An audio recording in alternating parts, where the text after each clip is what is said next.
what's Murphy's reaction going to be when you finally land on the ground and you find out there are all these new people causing issues? I mean, that's the thing. Is where we left off in season 4 is that we have not come down to the ground yet. A year later, after it has been safe for us to come down. So before we deal with getting back to the ground, we have to deal with why we haven't gotten there yet, and what is it going to take for us to actually come back home. Are you excited to explore kind of that missing 6 years and how that will affect your performance? 100%. I don't know how we're going to do it. If we're going to do it by way of flashback, or if we're going to just do it by, alluding to things and talking about it in the story. But it's going to be very fun because there's already been in the first episode a lot of things that are alluded to that we don't have an exact answer for what happened in the 6 years, but I'm very curious about it. There's little moments that I'm like, what's that? What was that about? Why are we all acting weird about certain things? So I'm kind of curious myself to see how we do it and where we go. Is there any dynamic you're excited to explore with another character now that you have that 6 years and you've been with those people? 100%. I mean, yeah. Where did that even come from? I don't even know. I think it came from your friend.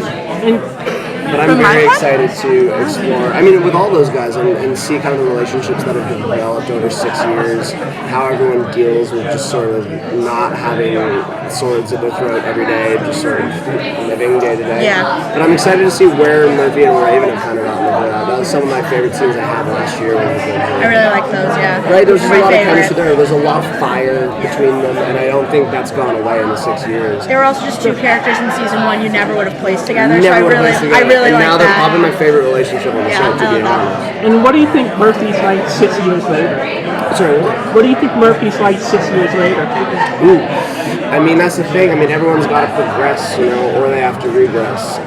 Like I said, he's thrived off of being in the pressure cooker for so long and living day to day just trying to survive.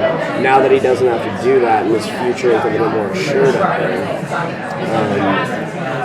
I gotta think he's probably a little bored, and that can either, like I said, progress a character or regress him if that's driving him a little nuts. And do you think he and Emery are still together? Do I think he and Emery are still together? 6 years is a long time. That's a question. No, but that's 6 years is a long time. Yeah. Obviously, we meant so much to each other, so I'm curious myself to see kind of where our relationship goes 6 years down the line. Because obviously things aren't going to be the same. 6 years after. If you don't know what happened to the character, you only read one episode, do you kind of fill in the blanks with what you think he is after 6 years? Yeah, I've had to do a lot of that, and I'm going to ask Jason a lot of questions. Because I have a few, for sure, before we go into production in a couple of weeks. So what are one of your questions for Jason? What the hell, man? What did I do? Yeah, I think my question will be, you can take whatever you want for this, my question will be, what did I do this time? Oh, no. Are you still going to be sort of the whipping boy of the group then? Or? Oh, no, I don't know about that. Murphy's only a whipping boy to himself. Well played. That's just who he is, though. So he's got to learn. He's got to learn to be more accepting of himself before anyone else can accept him. So we'll see if that happens over the 6 years. But it's Murphy, so I wouldn't.